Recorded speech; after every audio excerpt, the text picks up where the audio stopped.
Hello दोस्तों, स्वागत है आप लोगों का मेरे YouTube चैनल टेक्निकल प्रवचन में। और आप मेरे द्वारा यानी कृष्णा सर के द्वारा यहाँ पे सारा कुछ देख रहे हैं। ठीक है, तो यहाँ पे फ्रेंड्स मैं आपको बता दूँ, जैसा कि आप लोग देख रहे हैं, ये जो दिखा रहा है दोस्तों कि NCL HMM ऑपरेटर एग्ज़ाम 2023 जो कि 1 अक्टूबर को हुआ है। और फ्रेंड्स उसमें आप लोगों को पता होगा कि टोटल पोस्ट जो है 338 थी।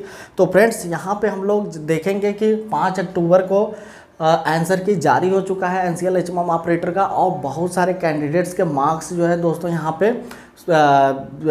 आ चुके हैं, जैसे कि बहुत सारे YouTube चैनल पे दिखाई दे रहे थे। मेरे चैनल पे भी जो है बहुत सारे कैंडिडेट्स ने अपने मार्क्स और कैटेगरी वाइज जो है कि अपलोड कर रखे हैं। तो फ्रेंड्स सबको देखते हुए यहाँ पे एक accurate best expected cut off जो है कि मैंने जारी किया है।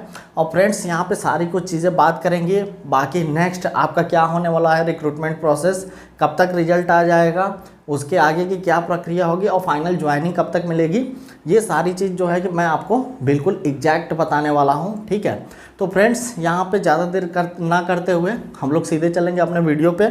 और फ्रेंड्स मैं आपको बता दूँ कि जो भी मेरे चैनल को पहली बार वॉच कर रहे हैं, प्लीज़ मेरे चैनल को सब्सक्राइब जरूर करें। यहाँ पे NCL के एग्ज़ाम से रिलेटेड सारी इन्फॉर्मेशन और फ्रेंड्स ITI पास आउट, खासकर जो है ऑटोमोबाइल से रिलेटेड जो मैकेनिक डीजल के कैंडिडेट्स हैं, मैकेनिक मोटर व्हीकल और ऑटोमोबाइल से रिलेटेड जो भी कैंडिडेट्स एग्जाम की तैयारी करते हैं, मेरे चैनल पे मैक्सिमम उनकी तैयारी कराई जाती है। और फ्रेंड्स ITI किसी भी ट्रेड से अगर गवर्नमेंट जॉब निकलती हैं तो उसकी इन्फॉर्मेशन भी मेरे चैनल पर दी जाती है। ठीक है, तो फ्रेंड्स ध्यान रहे आपको, मेरा चैनल टेक्निकल प्रवचन बिल्कुल नहीं भूलना है। और फ्रेंड्स इसमें हम लोग आज क्या क्या बातें करेंगे आप लोग देख सकते हैं यहाँ पे। तो फ्रेंड्स देखिए, यहाँ पे सारा कुछ हम लोग देखने वाले हैं कि फाइनल एक्सपेक्टेड कट ऑफ एक जो है डॉक्यूमेंट वेरिफिकेशन के लिए कितनी जाएगी और फाइनल कितनी जाएगी, सारा कुछ हम लोग देखने वाले हैं। ठीक है ना फ्रेंड्स, तो चलिए हम लोग आते हैं अपने मेन मोटो पे। ठीक है, तो फ्रेंड्स यहाँ पे हम लोग देखेंगे, देखिए जैसे कि यहाँ पे टोटल पोस्टों की संख्या 338 है और इसमें अनरिजर्व की, क्योंकि फ्रेंड्स सारी चीज़ें जानना बहुत ज़रूरी है। वीडियो थोड़ा लंबा हो सकता है लेकिन कोशिश करूँगा कि बहुत ज़्यादा लंबा ना हो, लेकिन आप लोगों को सारा इन्फॉर्मेशन बताना बहुत ज़रूरी है। अनरिजर्व की 147 पोस्टें हैं, EWS की 30 पोस्टें हैं, OBC की यहाँ पे देखेंगे आप तो 47 पोस्ट है 47, SC की भी 47 है 47 और ST की यहाँ पे 67 पोस्ट है। बाकी फ्रेंड्स एक सर्विसमैन की हम लोग देखेंगे तो जो 36 जो है सभी पोस्टों में से निकाल के उनका जो रिजर्वेशन निकलता है वो 65 पोस्ट है। ठीक है, तो ये सारी चीज़ें हो गई, पोस्टों का जानकारी होना बहुत ज़रूरी है। और एग्ज़ाम क्वालिफाइड एलिजिबिलिटी क्या है दोस्तों, अनरिजर्व EWS के लिए 50 मार्क्स हैं। बाकी फ्रेंड्स जो है यहाँ पे देख सकते हैं OBC SC और ST एक्स सर्विसमैन के लिए 40 मार्क्स हैं। तो फ्रेंड्स मैं आपको बता दूं कि जितने भी कैंडिडेट्स के रिजल्ट आए हैं बहुत ही रेयर 50+ मार्क्स गए हैं। तो अनरिजर्व और EWS के जिनके 50% से कम मार्क्स हैं यानी 50 मार्क्स से कम हैं वो नॉट क्वालिफाइड हो चुके हैं, यानी फ्रेंड्स उनका जो है कि इस रिजल्ट से कोई मतलब नहीं है। ठीक है, इसके बाद के कैंडिडेट्स का जो है कि वहाँ पे कैलकुलेशन किया जाएगा और जितनी 338 पोस्ट है उसके 2 गुना या 3 गुना कैंडिडेट्स को यहाँ पे बुलाया जाएगा। ठीक है, स्क्रूटनी के लिए। बाकी OBC SC ST ex serviceman के 40 मार्क्स मिनिमम हैं। तो यहाँ पे फ्रेंड्स मैं बता दूँ कि 40 से कम मार्क्स वाले नॉट क्वालिफाइड हो चुके हैं। ठीक है, इससे ऊपर के कैंडिडेट का कट ऑफ के हिसाब से उनको डॉक्यूमेंट वेरिफिकेशन के लिए बुलाया जाएगा। उस वेरिफिकेशन में जिनके डॉक्यूमेंट बिल्कुल एग्जैक्ट सही पाए जाते हैं उन कैंडिडेट्स के जो है कि फिर से मेरिट तैयार की जाएगी और एक फाइनल कट ऑफ दिया जाएगा। तो फ्रेंड्स यहाँ पे हम लोग देखेंगे टोटल कैंडिडेट्स अप्रॉक्स यहाँ पे 70,000 प्लस जो है कि फॉर्म भरे थे। ठीक है, पार्टिसिपेट कैंडिडेट्स लगभग अटेंडेंस जो है कि लगभग 10 से 12% कम थे कैंडिडेट्स। बाकी पूरी अटेंडेंस लगभग रही है 88 से 90%, तो लगभग 60,000 कैंडिडेट्स जो है कि एग्ज़ाम दिए हैं। तो फाइनल एक्सपेक्टेड कट ऑफ 2023 हम लोग देख लेंगे। ठीक है, फॉर डॉक्यूमेंट वेरिफिकेशन के लिए। ठीक है ना दोस्तों,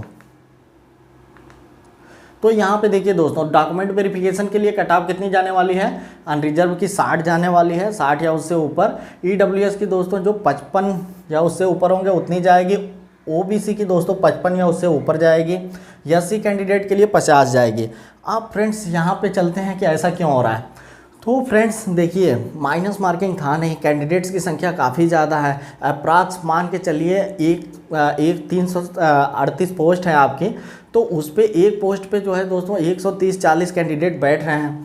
तो उस हिसाब से दोस्तों क्या है, कंपटीशन बहुत ज़्यादा है और माइनस मार्किंग नहीं होने की वजह से पेपर बहुत ही टफ आया था, ये मानते हैं। लेकिन फ्रेंड्स माइनस मार्किंग ना होने की वजह से जो कैंडिडेट्स बिल्कुल जिनको जो पढ़ने में बिल्कुल वीक थे उनके भी अगर नंबर मार्क्स देखे जाएँ तो 25 से 35 नंबर आ रहे हैं, ठीक है। तो 25 से 35 नंबर उनके आ रहे हैं और जो पढ़ने में एवरेज अच्छे बच्चे हैं उनके जो है 45 से 55 के बीच में आ रहे हैं। और जो बहुत अच्छे कैंडिडेट्स हैं पढ़ने में उनके जो है दोस्तों 55 से लेकर के 60 के बीच में मार्क्स हैं, ठीक है। तो यहाँ पे फ्रेंड्स माइनस मार्किंग थी नहीं, तो हो सकता है किसी किसी कैंडिडेट्स के जिनके मैथ और जो आए थे टेक्निकल जो क्वेश्चंस आए थे अगर उनके अच्छे हैं, जैसे एमएमबी के बच्चों के पास जो है और मैकेनिक डीजल के बच्चों के पास बहुत ज़्यादा हैवी लाइसेंस होता है, तो उनके लिए बेनिफिशियल क्या था, उनको टेक्निकल जो है कि क्वेश्चंस और प्लस उनका अगर मैथ वगैरह थोड़ा ठीक था तो उसमें से कुछ क्वेश्चन कर गए हैं। और बाकी यहाँ पे फ्रेंड्स माइनस मार्किंग ना होने की वजह से कुछ क्वेश्चन उनके ऐसे लगाने पे जो है कि एक्सपेक्टेड करेक्ट हो गए हैं, तो उनके कैंडिडेट्स के क्वेश्चन जो है 60 प्लस जो है बहुत ज़्यादा जा रहे हैं। तो फ्रेंड्स यहाँ पे हम लोग एक अनुमानित कट ऑफ पोस्टों की संख्या कम होने की वजह से दोस्तों यूआर के 147 पोस्ट है, तो टोटल 147 लड़कों का ही होना है। डीबी के लिए इनको मैक्सिमम 400 कैंडिडेट्स अगर बुलाते हैं, फिर भी दोस्तों यहाँ पे लग रहा है कि 60,000 कैंडिडेट्स में मान के चलिए 40,000 फेल भी हुए तो 15-20 हज़ार कैंडिडेट्स में कंपटीशन है। तो वहाँ पे दोस्तों यूआर की 60 से ऊपर जानी है, ईडब्ल्यूएस की 55 से ऊपर जानी है और ओबीसी की 55 से ऊपर जानी है, एससी की 50 से ऊपर जानी है। बाकी फ्रेंड्स और देख लेते हैं हम लोग, एसटी की 45 से ऊपर जानी है। और एक्स सर्विसमैन दोस्तों, जैसा कि एक्स सर्विसमैन बहुत ही कम फॉर्म भरते हैं और फ्रेंड्स पेपर भी बहुत हार्ड था, तो यहाँ पे जो मिनिमम उनका क्वालिफिकेशन क्राइटेरिया है एग्ज़ाम क्वालिफाइड करने का 40 मार्क्स, तो 40 से ऊपर के जितने भी कैंडिडेट रहेंगे सबको एक्स सर्विसमैन को बुलाया जाएगा, ठीक है दोस्तों। तो ये तो रहा डॉक्यूमेंट वेरिफिकेशन के लिए दोस्तों। और यहाँ पे देख सकते हैं आप जो फाइनल सिलेक्शन का कट ऑफ है फ्रेंड्स, यहाँ पे देख सकते हैं फाइनल सिलेक्शन का कट ऑफ है वो दोस्तों यूआर का 63 प्लस जा सकता है, ईडब्ल्यूएस का 60 प्लस, ठीक है दोस्तों। और यहाँ पे ओबीसी के 60 नंबर से ऊपर जिन कैंडिडेट्स के हैं बिल्कुल वो श्योर रहें कि उनको जो है कि जॉब मिल सकती है। एससी कैंडिडेट्स के 55 प्लस हैं, एसटी के 48 प्लस हैं और एक्स सर्विसमैन के 42 प्लस हैं। सबसे कम कट ऑफ किसकी जा रही है दोस्तों, एक्स सर्विसमैन की जा रही है 42 या उससे ऊपर के कैंडिडेट्स का हो सकता है। यहाँ पे फ्रेंड्स ओबीसी कैंडिडेट की बात करें तो ओबीसी कैंडिडेट दोस्तों क्या है, जो 63-64 प्लस रहेंगे उनको यूआर में लेके चले जाएंगे। और ओबीसी के जो 47 सीटें हैं उसमें जो उससे कम नंबर के यानी 62-63 नंबर के कैंडिडेट रहेंगे उनका होने की पॉसिबिलिटी बहुत ज़्यादा है, ठीक है दोस्तों। ये रहा कट ऑफ दोस्तों। बाकी ये मेरा चैनल दोस्तों मेरे द्वारा देख रहे हैं, टेक्निकल प्रवचन चैनल है, यूट्यूब पे जाइए, प्लीज़ चैनल को सब्सक्राइब करिए, अपने दोस्तों के साथ शेयर करना बिल्कुल ना भूलें फ्रेंड्स। और बाकी नेक्स्ट अपडेट के साथ मैं आपको ज़रूर मिलूँगा। तो ये दोस्तों मेरे द्वारा तैयार किया गया बिल्कुल एक्सपेक्टेड कट ऑफ है और ये कट ऑफ जो है दोस्तों बिल्कुल मुझे लगता है बिल्कुल सही जाने वाला है। और कुछ कैंडिडेट्स सोचेंगे कि इतना हाई कट ऑफ क्यों जा रहा है, तो फ्रेंड्स इसके लिए सारी क्योंकि कैंडिडेट्स बहुत ज़्यादा बैठे हुए हैं, एक सीट पे कैंडिडेट्स की संख्या बहुत ज़्यादा है एक पोस्ट के लिए, इसलिए दोस्तों कट ऑफ इतना जाना जाहिर सी बात है। और फ्रेंड्स यही सारी चीज़ें हैं। बाकी कुछ के नंबर 70 प्लस भी आए हैं, 75 प्लस आए हैं, तो ऐसा नहीं है दोस्तों हर एग्जाम में ऐसे कैंडिडेट्स 80 प्लस भी इसमें हो सकता है कोई पाए हों, उनकी संख्या बहुत ही रेयर होती है, वो 2, 4, 10 में होते हैं। बाकी पोस्टों के लिए जो है दोस्तों बाकी जो कैंडिडेट्स हैं उनके नंबर हो सकता है थोड़े कम आए। तो जो भी कट ऑफ था दोस्तों यहाँ पर आप लोगों ने देखा, एक बार और देख लीजिए, लगे तो स्क्रीनशॉट ले लीजिए, ठीक है। तो फ्रेंड्स ये सारी चीज़ें हैं, तो ये कट ऑफ रहने वाला है। बाकी दोस्तों मिलते हैं आपको नेक्स्ट वीडियो में, प्लीज़ चैनल को सब्सक्राइब जरूर करें, थैंक यू।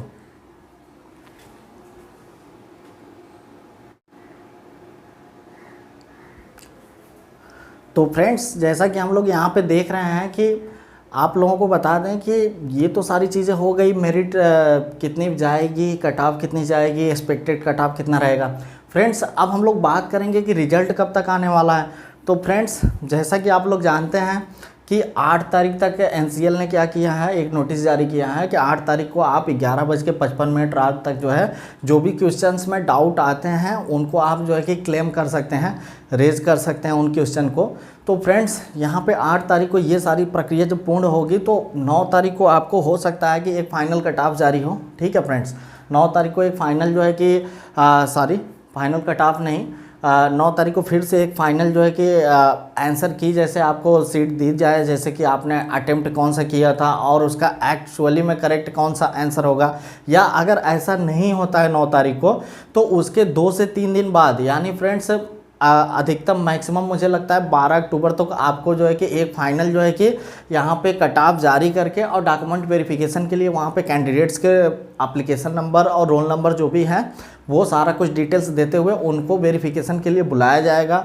और उसमें दो पार्टिकुलर जो 12 अक्टूबर तक एक्सपेक्टेड है कि रिजल्ट आने वाला है, उसमें डॉक्यूमेंट वेरिफिकेशन के लिए बुलाने के लिए जो है दोस्तों आपको बिल्कुल टाइम दिया जाएगा, कम से कम 15 से 20 दिन का टाइम दिया जाएगा, क्योंकि डॉक्यूमेंट्स वगैरह प्रिपेयर करने होते हैं। हो सकता है कि इनकम सर्टिफिकेट, EWS सर्टिफिकेट या फिर डोमिसाइल सर्टिफिकेट या कास्ट सर्टिफिकेट वगैरह बहुत सारे डॉक्यूमेंट्स हैं आपको प्रिपेयर करके लाना है। तो हो सकता है 10 से 15 दिन का टाइम दिया जाए। और ये भी हो सकता है फ्रेंड्स, जैसे कि नवरात्रि अभी चल रही है तो आप लोग जानते हैं कि 24 या 25 तक जो है कि दशहरा वगैरह का कार्यक्रम चलने वाला है।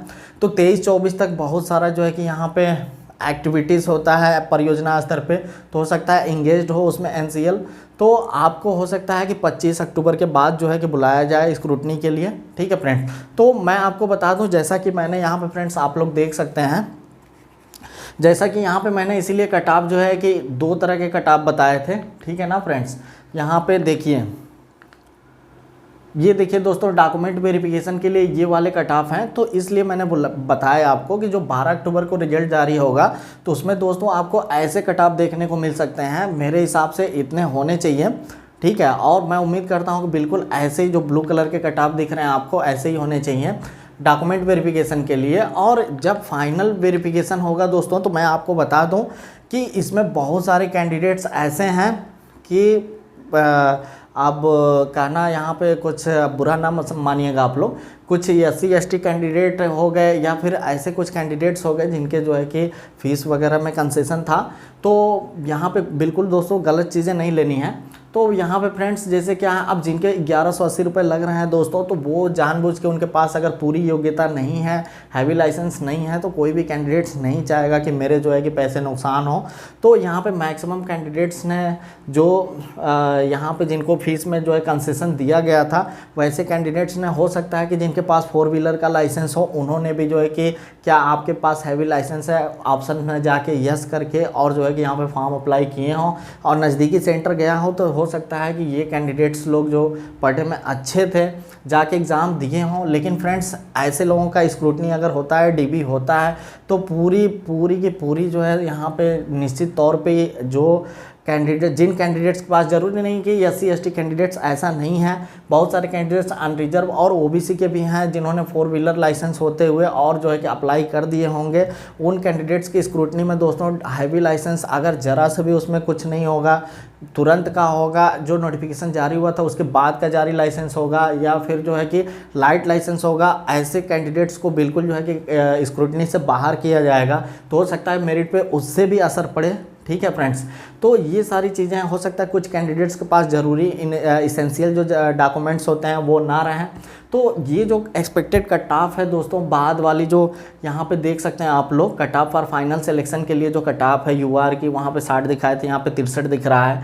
EWS SC/ST के यहाँ पे 5-5 नंबर, 3-3 नंबर जो ज़्यादा बड़े हैं, उन्हीं कैंडिडेट्स के वजह से फ्रेंड्स जिनके डॉक्यूमेंट में कुछ फॉल्ट होगा उनके वजह से क्या होगा, यहाँ पे फ्रेंड्स जो है कि कट ऑफ थोड़ी सी हाई चली जाएगी। तो फ्रेंड्स यही सारी चीज़ें हैं। तो ये जान लिया आप कि मतलब कि डॉक्यूमेंट वेरिफिकेशन कब तक हो सकता है। यानी दोस्तों डॉक्यूमेंट वेरिफिकेशन का डेट आएगा तो कम से कम 25 अक्टूबर के बाद ही आएगा। रिजल्ट आपका एक्सपेक्टेड है कि 12 अक्टूबर तक जो है कि रिजल्ट आ जाना चाहिए। ठीक है फ्रेंड्स, बाकी फाइनल रही बात ज्वाइनिंग की, तो हम लोग उसको भी जान लें। ठीक है फ्रेंड्स, फाइनल ज्वाइनिंग के यहाँ पे मैं आपको बता दूं कि ये लगभग दोस्तों 15 से 20 नवंबर तक या नवंबर लास्ट तक सारा कुछ प्रोसेस कंप्लीट हो जाएगा। ठीक है, और जिनका दोस्तों एक बार कंप्लीट होगा उनको फाइनल जो है कि दोबारा जो है स्क्रूटनी के लिए, मतलब फाइनल डॉक्यूमेंट वेरिफिकेशन के लिए बुलाया जाएगा। और उनके बाद उन कैंडिडेट, सभी कैंडिडेट्स का जो है कि जो लोग बिल्कुल एक्यूरेट एग्जैक्ट सही पाए जाएंगे उनके जो है कि मेडिकल टेस्ट होंगे। मेडिकल टेस्ट के बाद उनको ज्वाइनिंग दे दी जाएगी। और ये सारा कुछ जो है दोस्तों आपको मिड दिसंबर तक देखने को मिल जाएगा। यानी फ्रेंड्स नवंबर लास्ट से लेकर के मिड दिसंबर तक जो है कि जितने भी कैंडिडेट 338 पोस्ट हैं सबकी ज्वाइनिंग यहाँ पे देखने को मिल सकती है। ठीक है। पहले ये था दोस्तों, पॉसिबिलिटी लग रही थी कि मार्च तक ये लोग ले जाएंगे रिक्रूटमेंट को, लेकिन ऐसा नहीं है, बहुत ही फास्ट रिक्रूटमेंट हो रहा है। तो इस हिसाब से नवंबर लास्ट अब मिड 15 दिसंबर तक जो है दोस्तों यहाँ पे ज्वाइनिंग की सारा कुछ प्रोसेस पूरा कर लिया जाएगा। तो फ्रेंड्स ये सारी इन्फॉर्मेशन रही। बाकी मैंने ये बात की SC ST कैंडिडेट्स हैं और भी कुछ कैंडिडेट्स हैं, तो उनके लिए मैंने बोला कि मतलब फीस में डिस्काउंट वगैरह था, तो फॉर्म में कुछ गलतियाँ किए होंगे। तो इन सब चीज़ों के लिए मुझे नहीं लगता कि आपको बुरा लगना चाहिए, जो चीज़ें फैक्ट है वो बताया जा रहा है, ठीक है। ऐसा नहीं है कि मेरा ऐसा कुछ गलत इंटेंशन है। तो फ्रेंड्स ये सारी चीज़ें रही। बाकी मेरे चैनल को आप लोग देख ही रहे हैं टेक्निकल प्रवचन, प्लीज़ मेरे चैनल को सब्सक्राइब ज़रूर करें। मिलते हैं आपको नेक्स्ट वीडियो में नेक्स्ट इन्फॉर्मेशन के साथ। Thank you friends.